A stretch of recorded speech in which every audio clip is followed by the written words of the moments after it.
As always, don't forget to keep checking out the infographics that are beginning of the beginning, middle, and ends of these videos. I make sure to put them in so that nobody can skip over them, because fuck you if you're trying to skip over them. At the very bare minimum, you're going to acknowledge the genocide that is happening in Palestine, committed by the Israeli occupation forces, the IOF, but being funded by the United States. Don't forget to keep checking out those infographics, but also do not forget to donate to not only Abdullah's family, whose final goal is 150,000 euro. At the time that I'm filming this a couple weeks in advance, so I do not have the exact number that they have in their GoFundMe right now, but make sure you're donating. It is a $5 limit for GoFundMe. Donate $5. We can all spare $5. If you can't, wait until next paycheck, share the links that are in the description. But also be donating to Rami's family, who is somebody that reached out to me on Instagram asking me for help spreading their information, spreading their GoFundMe link. I, full disclosure, have donated $50 to Abdullah's family in a couple different installments, and I have donated $25 to Rami's family in a couple different installments because I do not have the funds on hand to continuously be sending money. However, when I'm able to, I will be donating more. Full disclosure, full transparency. What I can do before I have those funds is share these links with you and encourage you to donate to them. They need help evacuating themselves and their families from Palestine to escape the genocide. Ideally escape the genocide, because even after raising a ridiculous amount of money, if they are able to evacuate, they're still going to face ridiculous challenges and discrimination. Donate to those GoFundMes if you can. $5 fucking minimum. If you take a screenshot of your payment and send it to me on Instagram in my messages, or like send me a comment on Twitter, anything like that, all of my shit's linked in the description. I will send you a greeting card. It's an incentive. I'll write a little personalized message to you. But make sure you're donating to them to help those families out. Hello, Friendzies. Welcome back to my channel. This is a video that I always said I was like, oh, I don't know if I want to make it and blah, blah, blah. But also the date that like this Wednesday is falling on is, I think it's the actual day, like the 10th of July.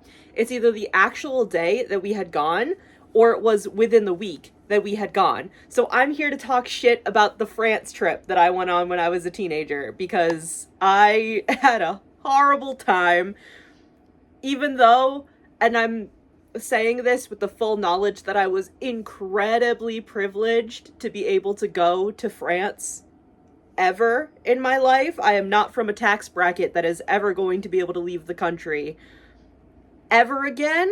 And the fact that I was able to go to France when I was 14 is fucking crazy, and I will never negate that or like disregard that. However, the trip was a fucking nightmare, and I want to talk about it. I've been holding this in for 14 years. And the thing is, I've talked about the France trip in like bits and pieces before on this channel. One of the episodes of Shark Tales. God, remember when I used to do little series? One of the episodes of Shark Tales, I talk about like a very specific event that happened when I was in France. And I think fairly recently, maybe in a video like this year so far, but I'm going to be honest, I have not gone back and watched all of the videos that were posted this year.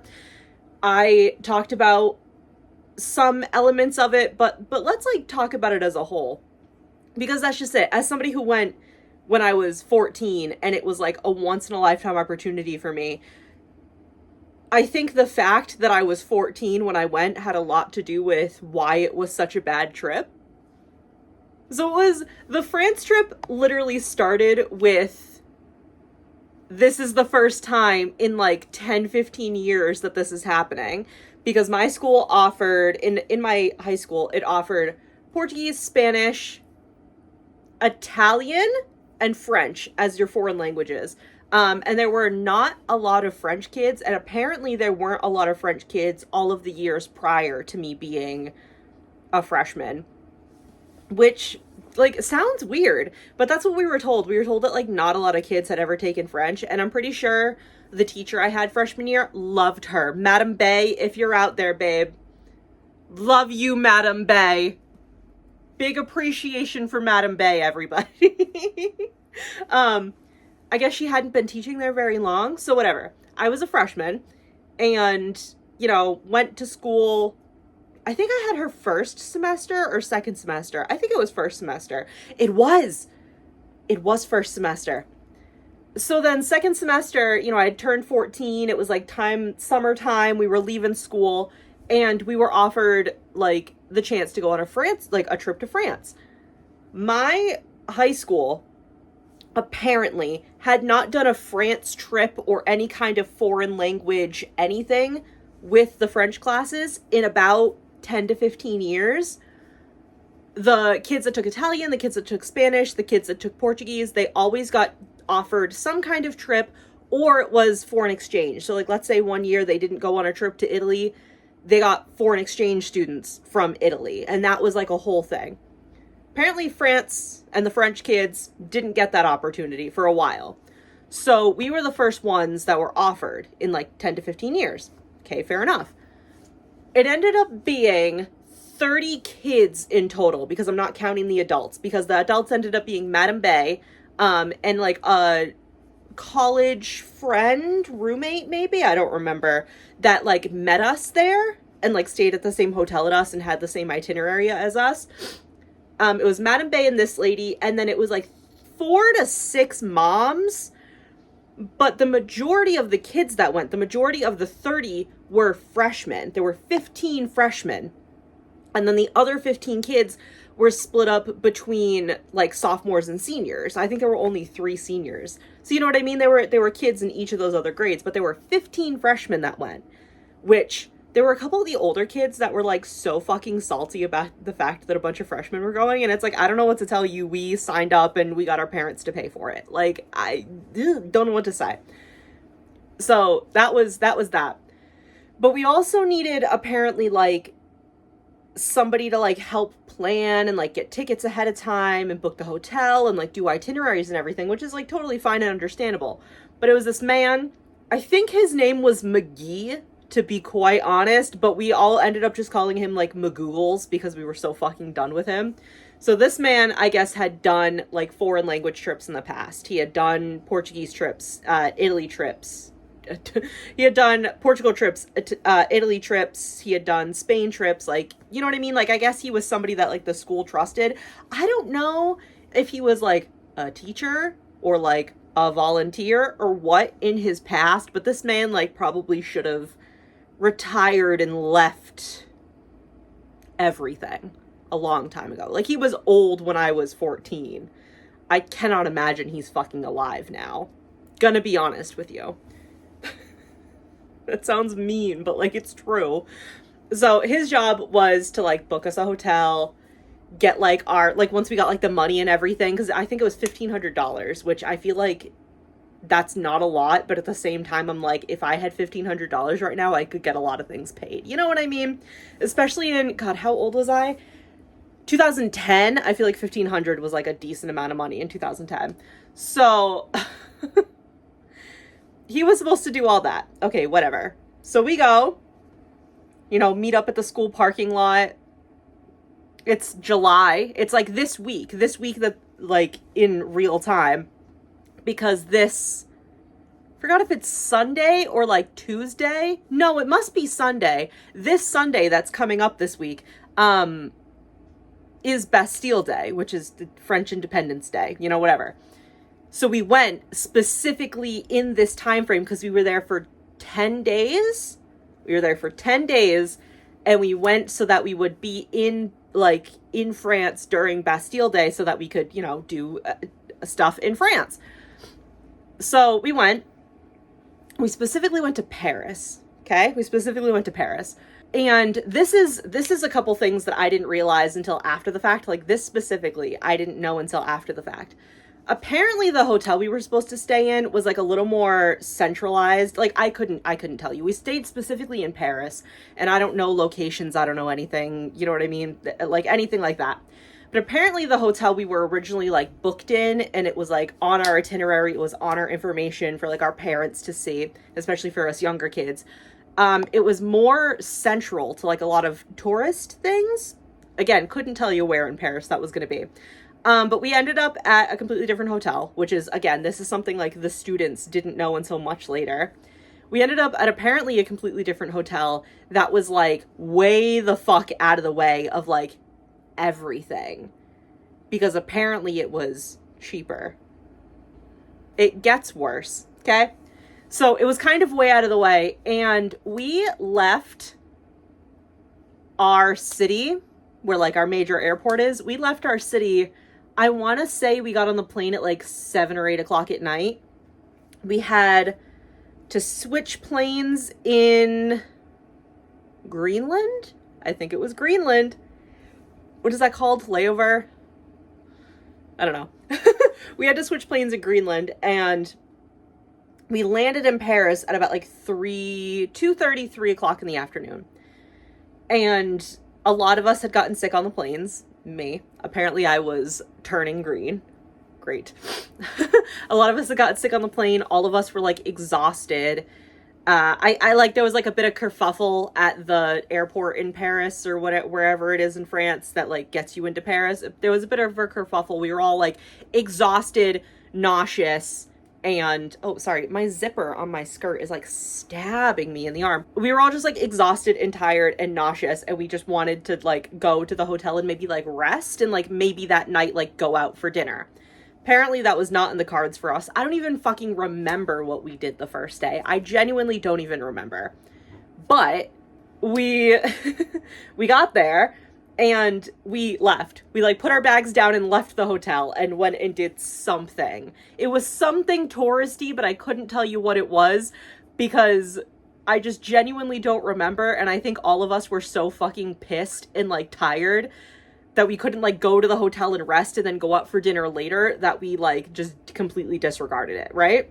I talked about this. Oh, I made a video talking about the fucking the terrifying clowns of France. That video too. So at this hotel that we were staying at is also when we got that random like older couple that ended up joining up with us. It was like this old man and woman that like, I wonder if they were like on an anniversary or something.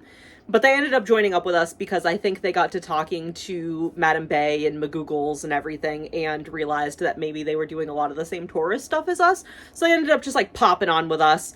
Any like tours we went on, they like paid for, and it was a whole thing. And they just like hung out with us. They kind of like, they entertained like us younger kids. Like they were like, oh yeah, like funny. So whatever. We're in France. And it just cues 10 days, let's say 9 days of just absolute fucking chaos and distress. Because a fact that we learned later, we learned at the end of the trip, and it was like extrapolated on when we got home to like explain to parents why their kids were trying to text them and going on Facebook Messenger because one of the freshman girls brought her laptop. It was incredible. You know, it had to be explained to parents after the fact why their kids were like trying to text them and call them and message them, being like, I'm fucking miserable and I wish you could come get me in this foreign country, because I did that. Specifically because of Mr. McGee, everything we had planned, right out the fucking window. Each person that went on this trip, so the kids that had like moms that were like volunteer chaperones and everything that were going with us, every single person, the 30 kids, plus the 4 to 6 adults that came with us, plus Madame Bay, plus her friend, plus Mr. McGee himself, everybody paid $1,500 each, right? That was supposed to be hotel costs of tickets, costs of tours, like if we wanted like souvenirs, and like I think we had like 2 dinners paid for in that, like ahead of time. Anything else was like out of our own pockets. We had like our own spending money. I think my family scrounged together like $500, which is nothing to nothing to sneeze at. But still, all of that went out the fucking window because Mr. McGee didn't do a single fucking thing he was supposed to do. We went to the Eiffel Tower 3 days in a row. And it was rainy and windy as fuck because we were told we had tickets to go up into the Eiffel Tower. And every day that we went, Mr. McGee would show up late. Okay, mind you, we stayed at this hotel, right? We stayed at this hotel. Apparently was not the hotel we were originally supposed to stay at. He stayed at a completely different hotel. So the 3 days in a row that we went to the Eiffel Tower, he would show up an hour later while we're all sitting, because we were told ahead of time too that there had been like heat waves in France the last couple years. So like, yeah, bring a poncho and an umbrella, but you're probably not going to need it. And of course it was like that situation where when we would leave the hotel for the day, it was like bright and sunny and like kind of hot out. But then as soon as we got to our location, it would start raining and be overcast and chilly. 3 days at the Eiffel Tower. And if you're under the Eiffel Tower, it's a fucking wind tunnel, bro. Drizzling rain, which is not like, it's not downpour, but when you're 14 and fucking miserable, it's a nightmare. Like chilly. At one point, we all had like, when we're at the Eiffel Tower one of these days, there were like 4 kids that brought umbrellas. So they formed like a little, we were all like squatting on the ground, and they all formed like a little like dome for us. And we were all just like under there. And other tourists and like French people were walking around us and taking pictures because they thought it was hilarious. And we were all 14 and miserable. This man would show up late to like every event we went to, every tour, every anything, where he was supposed to have the tickets, and be like, oh, yeah, I don't have them. He just didn't have them. He didn't have fucking anything. There was one day where we went on like a driving tour of the city. Like we got into like, you know, the tourist bus, and we drove around the city, and we saw like important landmarks and important monuments and important buildings. Like we drove by the Louvre with the like big glass triangles and everything. We drove by everything. The next day, for some reason, we did the same fucking tour on foot, instead of just individually going to these places on different days or hitting like 2 in one day. Instead, we did an entire walk of like a significant portion of the city to do the same tour we did the day before, because I'm pretty sure we were supposed to be doing something else, but again, didn't have the tickets we were supposed to have. We did, oh my god, one of the days we did, I forgot the name of it. There's a specific name for it. We did the street that has the Moulin Rouge. We did that street, and then we went into the graveyard that's like right in the area. I don't fucking remember any of this, mind you. I took French for 4 years. 2 years in middle school, 2 years in high school. Can't speak it. Went to Paris. Can't speak French. A lot of the history gone out of my fucking mind. But we did that, and then we ended up walking up. We didn't do any kind of trolley or anything. We walked up the entirety of Sacré-Cœur, and was like we were just like up there. We didn't have any plans. We got to the top. All of us walked up to the fucking top, and Madame Bay was just like, this is your free time. Have your buddy. Good luck. Because I think at that point too, that was only a couple days into the trip, and I think at that point too, she was realizing that everybody was like starting to lose their minds. The first half of the trip too, the moms were like really mad at her because they thought it was her fault that like shit was going wrong. And then we realized at the end of the trip that it was not Madame Bay, it was Mr. McGee. And then we felt really bad, but I'll get to that. But yeah, so the day we were on Sacré-Cœur, and we just got like, we had like an hour to just like go and do whatever. Oh my god, this girl Sam that I was friends with. So it was the way like the buddy system is, everybody like had a partner, and we like shared rooms. I'm trying to remember. There was one freshman boy that came with us, and I don't remember who his roommate was. He might have been in the room with his mom. I don't remember. But so everybody had like a roommate and like a buddy system, right? So my buddy was this girl Louisa that we were friends when we were younger. And then it was our other friends, Sam and Kim. So then the 4 of us would always like hang out together. But we did swap partners sometimes. So this was a day that Sam and I went to do something while Kim and Louisa went to do something. And Sam and I are just like trying to get fucking ice cream, gelato, whatever the fuck.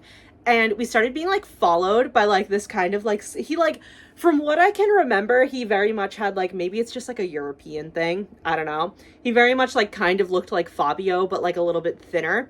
But it was also scary because he started following us between shop to shop, and it was like kind of spooky. Don't remember how we lost him. but we did lose him.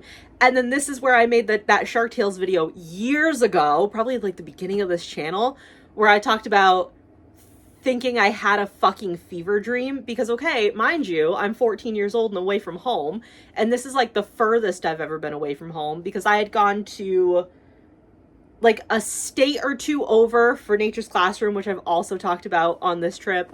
We did the DC trip in 8th grade, where we go to Washington, DC for 5 days. That's a whole other thing. I could talk about a little bit of that too, because there's some silly moments in there. But this is like the furthest I'd ever been away from home, with like little to no contact with my mom, because I had my, like, it was like this, and it was blue, and you slid it up and it was a keyboard. I had that phone. That was not getting international text. Let's be so fucking for real. So I was very, very anxious and very nervous the entire time. I think I've talked about this, where I was just like, I wasn't eating well, if at all, on this trip. So wasn't sleeping, wasn't eating, was just like riddled with anxiety the entire time. Everything we did would like caused me more anxiety. So that's when I thought I was having a fever dream, when I was sitting on a bench, because Sam and I just like fucking gave up. When we finally lost the scary man from following us, Sam and I just gave up, and we went and sat on a bench, like where we were supposed to meet up with the rest of our group and everything. And Sam like fell asleep and like laid on, like put her head on my lap and like fell asleep on the bench because she was exhausted. And I just sat there and like genuinely thought I was having some kind of like hallucination when I saw this man that looked like strikingly familiar, dressed all in white with angel wings, because like nobody else was acknowledging him. I don't know if that's just French people or just like a city like living thing. I grew up in a small town. I mean, it's not so small anymore, but you know what I mean? Like, I grew up in a small town. So I don't know if it's just like a mindset of like living in cities, but like no one was fucking acknowledging him at all. So I genuinely thought I was having a fever dream. And then I like 10-15 minutes later found out it was Gene Simmons, dressed like an angel, in Paris for some reason. Couldn't tell ya. So, and that was the day we went to Sacré-Cœur. So then, oh God, what was another one? Oh, I've talked about this one too. The Heartstopper season 2, and I think it's book 3 or 4. They're not this shelf, the next one up. When we went to the Louvre one day, that was like near the end of the trip, and we were all just fucking miserable and over it. Because apparently that trip was supposed to be earlier in the week, and it was like near the end, and all of us were just done. And we got there, and I was like, Madame Bay, I really don't feel good. Like, my stomach hurts. It was probably the anxiety. And she was like, well, we're here. Like, we can't go back to the hotel at this point. Like, we're here. We just put in the tickets. Like, I don't find somewhere to sit, I guess. So I didn't go into the Louvre at all. I went into one room, and it's in season 2 of Heartstopper, the like white room with like the white statues and like the little steps and everything, where Charlie passes out. Kim and I, my friend Kim, we had split up into those partners. Kim and I went and sat on one of those benches. We went up like a level and sat on one of those benches and just sat for like the 2 hours that we had in the Louvre and talk shit about Mr. McGee and talked about how badly we wanted to go home, and then watched an old woman like trip down the steps and fall. We had a lot of those kind of witness things. So that was another day. The first day we were there, when we went out at like 3:30, 4 o'clock to like go explore the city and blah, blah, blah, we went to, oh my God, where did we go? We went to the Champs-Elysees. I'm probably like, I feel like I'm being so fucking obnoxious trying to pronounce the words correctly with a French accent. We went, and okay, again, I grew up in a small town. I don't like cars in general, but also just like forms of transportation I could really do without. I love being somewhere and like experiencing that location. I hate the entire aspect of getting from point A to point B. Traveling, can't fucking stand it. I keep saying, you know, maybe XYZ is the undiagnosed autism, but I am not a train autistic because I can't stand transportation. Trains, planes, automobiles, can't stand them. So imagine me on a fucking subway for like, I don't think it was the first time I had been on a subway ever, but imagine me on a subway in a city like Paris.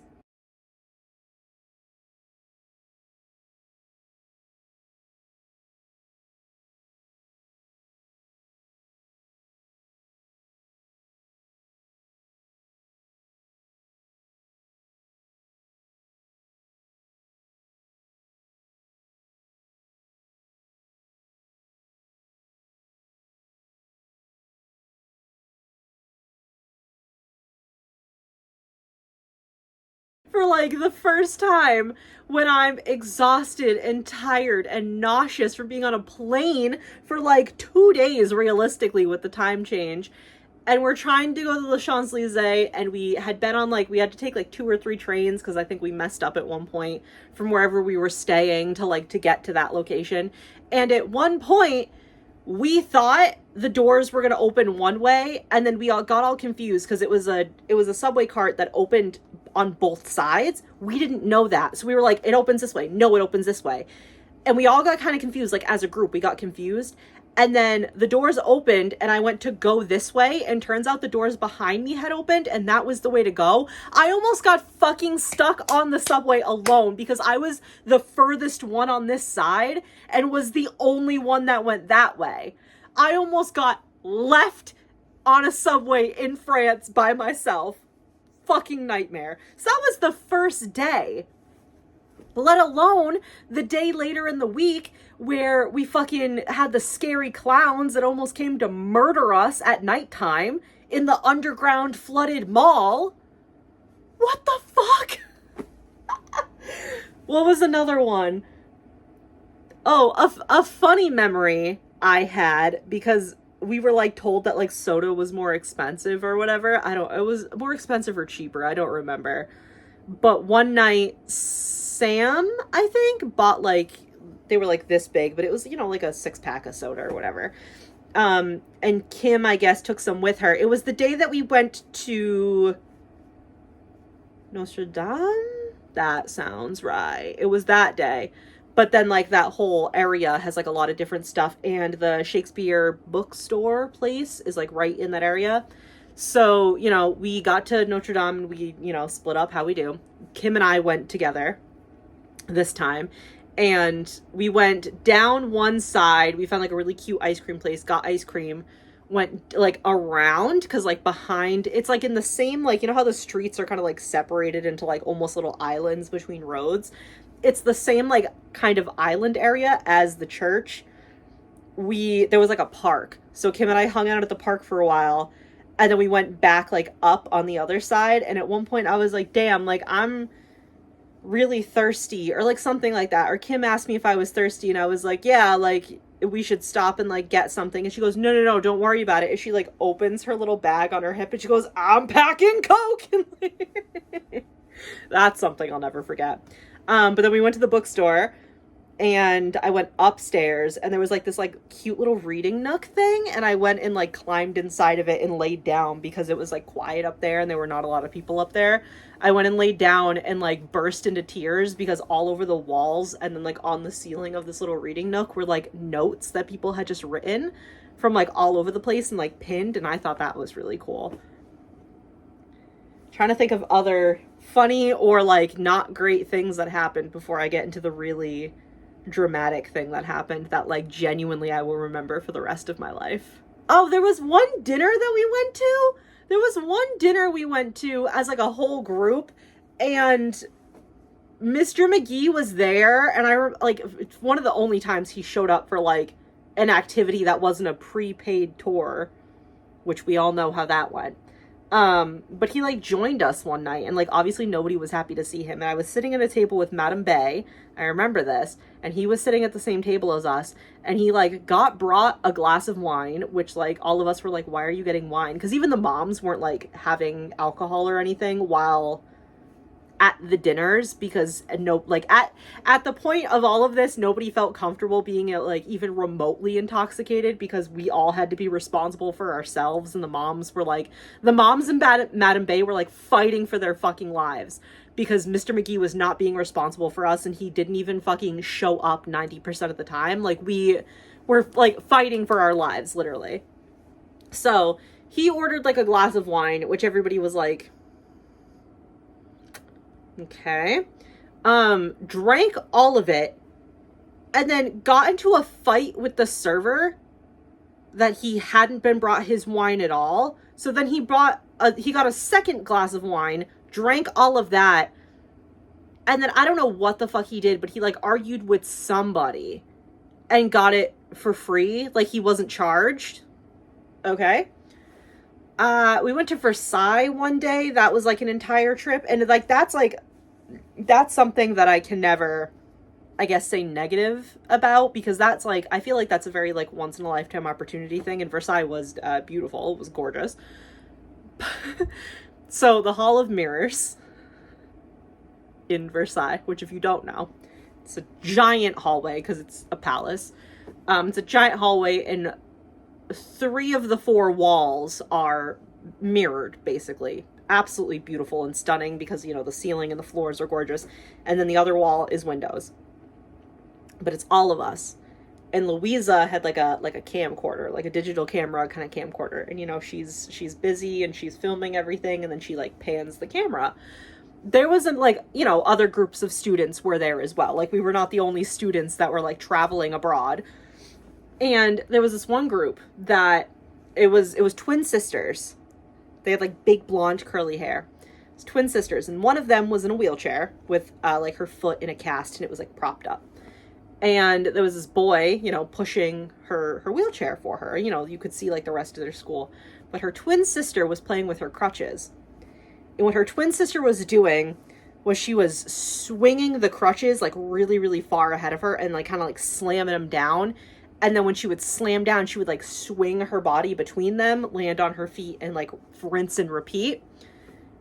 At one point, she did that.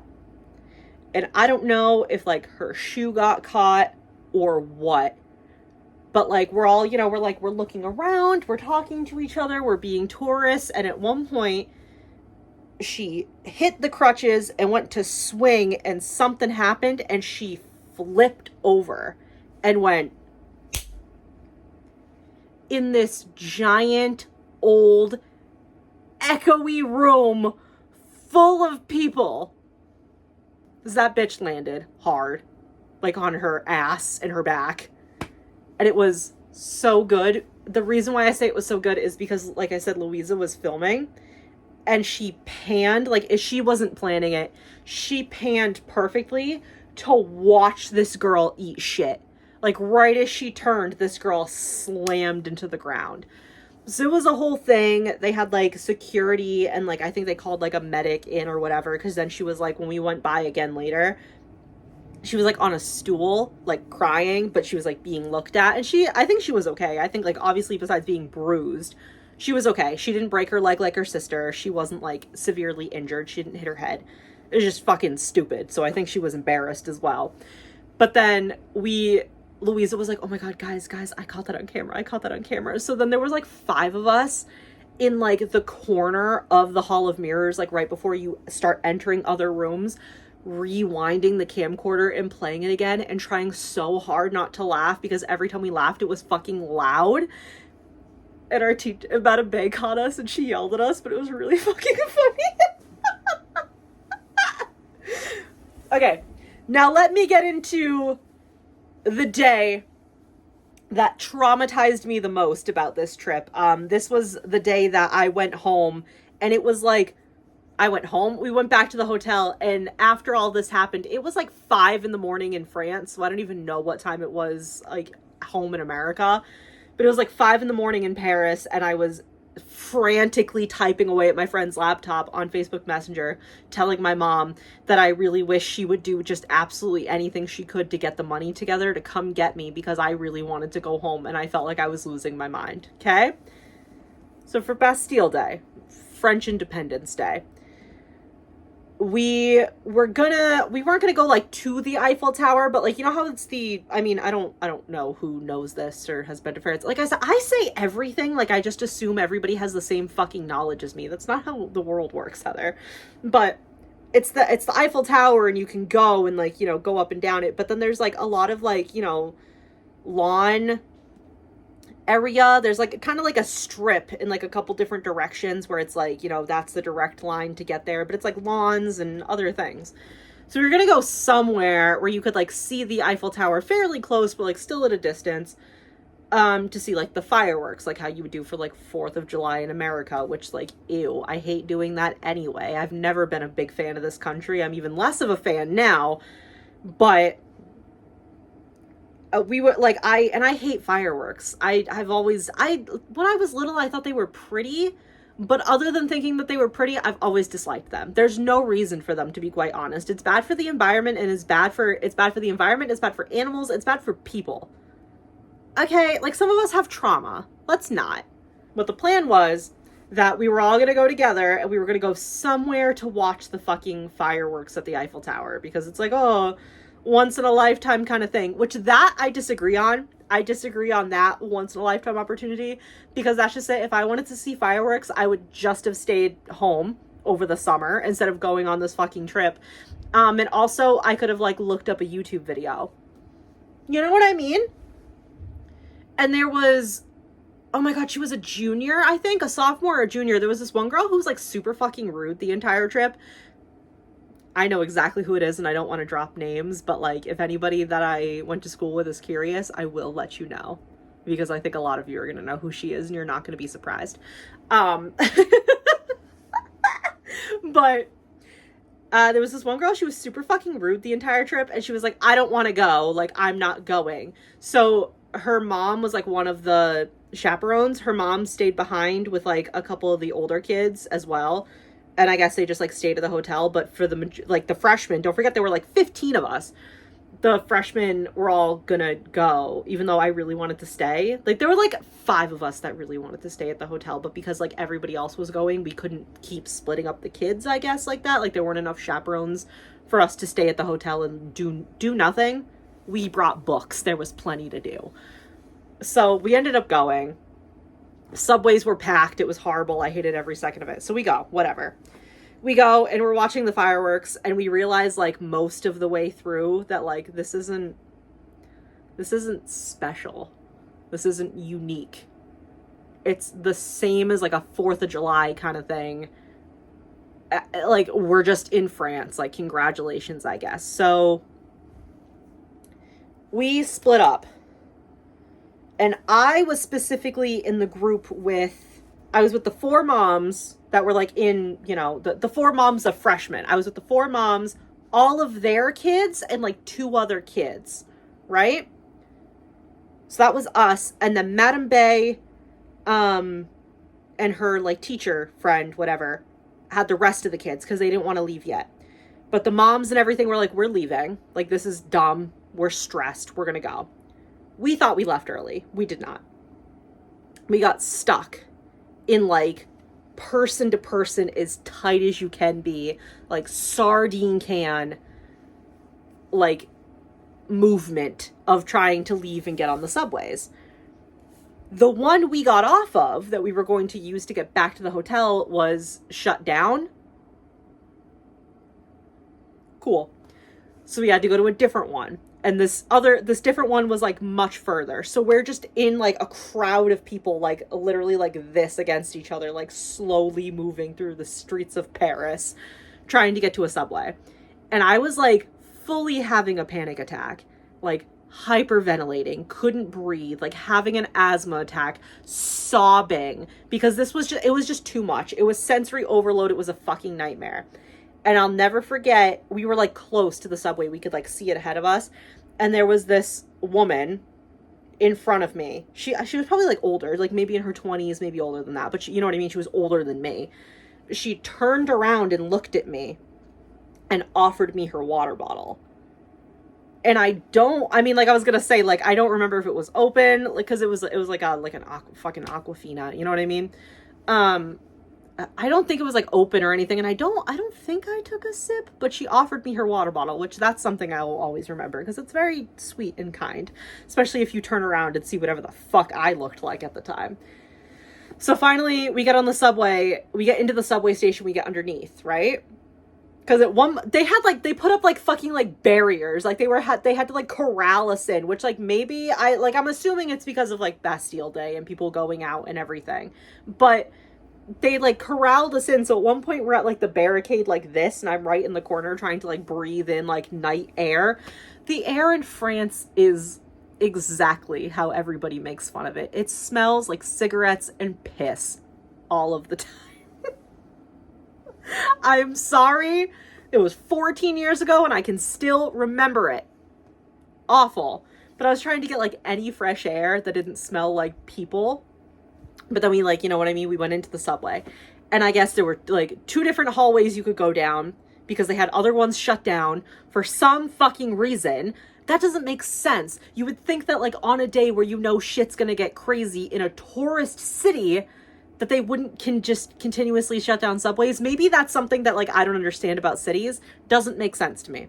Okay. So we go in and they had like a bunch of stuff shut down, and we were like, okay, well, we can read the signs. That way is the way we need to go home. Nope. Turns out that side of the subway is fucking barricaded. Good luck. So we had to go down. The moms were like desperately trying to like Google Translate shit like on their phones, which this was 2010. The smartphones at the time were not very advanced, and we had very little knowledge of anything. So we're just like, I think we went on like 2 or 3 different trains, right? And at this point, when you're having sensory overload, you're having a breakdown, you're hyperventilating, you're sobbing, like there's no consoling you. Your mind gets away from you. And I was very much realizing that not only were we lost and like sardined into this fucking subway station and these subway carts, but also we were missing a lot of people, aka the other people that stayed behind with the other adults at whatever location we were at. So I realized that they were missing, and guess who I realized was missing? Specifically because I went with one group and they stayed with the other group. All 3 of my like buddy system buddies, like, yeah, like we all switched off kind of between like the 15 of us, but for the most part, the 3 other people that I had been doing buddy systems with this entire time, gone. They were with the other group. I was never going to see them again. I was going to die on the subway, or they were going to die and I was never going to see them again. So it's even worse, right?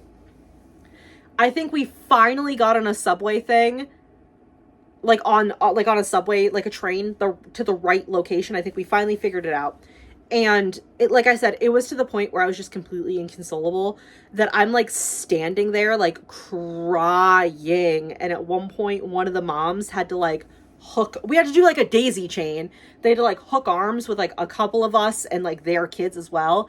And I was being dragged out of the subway cart and like through the hallways because I was just inconsolable and like could not function. And one of the moms was dragging my ass out of there. Like we were going. She had arms linked and she was dragging me. We get out of the subway. We come up into the nighttime, and we're in the shitty downtown area near our hotel, and I recognized it. So that was like I was gonna say a breath of fresh air. You know what I mean. We get out, and oh, that was a shadow. I was like, what the fuck is on my forehead? Right as we come up, because there were like 2 subway entrances in the same area, right as we come up out of this subway station, the other group comes out of this subway station. I saw Sam, Kim, and Louisa like screamed and sprinted at them, and the 4 of us collapsed into like a bubble, and just all 4 of us like held each other and sobbed because all of us like thought we were dying and we had got split up. And it was just like, you cling on to anything at that point. You cling on to anything. So that was a lot. We got like, you know, kind of picked up by all the adults. They were like, we just have to, can you guys please just get back to the hotel? It's like another 10 minutes. Can we please just get back to the fucking hotel? So we're all like holding on to each other and crying. the sidewalks are narrow. I'm fat. So I think at one point, Kim and I were kind of like holding on to each other and walking. I didn't know this. Sam told us later. Sam got like kind of separated because it was dark and almost like took like a wrong side street and almost got fucking grabbed by like these 4 huge dudes. She like just in time, like it was like movie scene the way she described it. Apparently just in time, like right as one of them went to grab her, she saw like she like turned her head and like saw the rest of our group because she got like a little bit turned around and like ran over and like ran to the front of the group and grabbed onto us. Because I remember walking with Kim, like holding arms with her, like trying to talk to her, and Sam like coming like this all of a sudden in between us. And I was like, what the fuck? Like, because at that point I'm like irritated and mad because I know where I am. I know I'm safe. We're going to be at the hotel soon. So at that point I'm like pissed off, and Sam doing this, I was like, dude, what the fuck? Yeah, she told us later that night that she almost got fucking grabbed and kidnapped in Paris. Terrifying. So then the rest of that trip, we would just like, all of us would just meet up every night in Sam and Kim's rooms, like 15 of us shoved into these tiny like Paris hotel rooms. Because again, this is not the hotel we were originally supposed to be staying at. Apparently it was a lot nicer. We're shoved into these tiny rooms, like sharing shitty snacks. That was a lot of sounds because we're just like fucking miserable and we didn't know what to do. We were like, this entire trip has been a fucking nightmare. Like, I want to go home. This shit sucks. Oh, apparently the Madame Bay's like friend had like twisted her ankle too. So like one of the only boys on our trip and like the only boy freshman that was with us had to like help her walk the rest of the way to the hotel once we got off the subway. Like, it was a whole thing. And like I said earlier, the moms, I think, came to I don't know if it was that night or like a couple days before, but the moms kind of came to the realization that like it was not Madame Bay's fault. Like, Madame Bay was just as pissed off and distraught as the rest of us. Sorry, I'm trying to fix my like bike shorts. Madame Bay was like fucking livid and just as stressed out as the rest of us. So at one point, the moms all like got their money together and bought Madame Bay like a really nice like leather jacket and like a scarf, and they had us go to her hotel room and give her the present from like all of us. And it was really cute and sweet. And then for like the next 3 years of high school, my mom and I would like sometimes go out to dinner, and anywhere we went, we would sometimes see the 4 moms that had like gone with the freshmen like out to eat together, because I think they just like super bonded. I think they kind of knew each other from having to be like, volunteers in the past, but they all like bonded really hard after the France trip. Because it was traumatizing. This shit was awful. The thing is, half of the things we went to, when we finally did have the tickets for them after being told we had them and then we didn't, like, it didn't even feel worth it because we were all just so done with the entire situation that it just didn't even feel worth it anymore. You know what I mean? It was fucking rough, bro. We were all so excited to get home. And I went home, we got home, it was like 4:30, 5 o'clock. By the time we got, first of all, back to America, but then also like back to the high school parking lot where our parents were picking us up. My mom took me to get food. It was only like, quick little fast food thing. She took me to get food because she figured I was pretty hungry. I was. Don't forget, I wasn't eating very well this entire time. I wasn't eating or sleeping well. We got home, I ate all the food, maybe a little fast, ate all the food, and then got home and I threw all of it up because I had not eaten like a meal in about 10 days. So, that was the France trip. Part of me is like, it was a once in a lifetime opportunity. I'm never going to be able to afford to like do that again. Probably will never be able to afford to like travel to any other country outside of the United States. It was a lot of money. Like, my family went out of their way to like get the money together to be able to send me. It was a whole thing.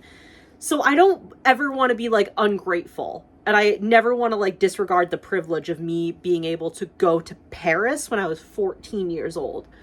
But I feel like I'm allowed to recognize that that trip was genuinely traumatizing for me. Genuinely. And the thing is, like I said, I've never been a big fan of like transportation, of travel in general, probably because a lot of my childhood was based in driving places and being car sick and being, you know what? Yeah, Heather Lordrop, being kidnapped 2 different times. Not dramatic, like movie terrifying kidnap, but like my mom had no idea where I was, and I was across state lines. That's kidnapping. So you know what I mean? I think maybe that just like amplified it a lot. It's, you know, the France trip was just something else. I like how I dropped that lore and then just like, anyway. But yeah, so that was the France trip. I don't think I've been on any school related venture that didn't end up being traumatizing in some way, shape, or form. Because I talked about Nature's Classroom. What the fuck was that? And I've now talked about the France trip. The DC trip wasn't... Yes, it was. I was going to say the DC trip wasn't traumatizing, but it was. The DC trip was just traumatizing in like a teenager way. Not necessarily like in events that happened to any person could traumatize them. The events that happened to the DC trip were like the fact that we are 13 years old and these things are happening to us among our peers is traumatizing. Like Mean Girls level bullshit. That makes sense? Maybe I'll talk about the DC trip. Fuck, do I gotta make a video about the DC trip? Leave a like if you want a video about the DC trip. But yeah, as always, thank you all so much for watching. Do not forget to be looking at the infographics that I put in the video, as always. And don't forget that we not only have Abdullah's family that we are raising money for, and like I said, I am so sorry that I don't have the exact numbers, but they are, you know, their GoFundMes are here. You can see how much money they still need to raise. And Rami's family that still needs to raise money. We can get to, I feel like we can get to Rami's goal, possibly a little bit closer for their family, but don't forget to donate to Abdullah's family as well. Okay? Thank you guys so much for watching, and I'll see you in the next video. Bye!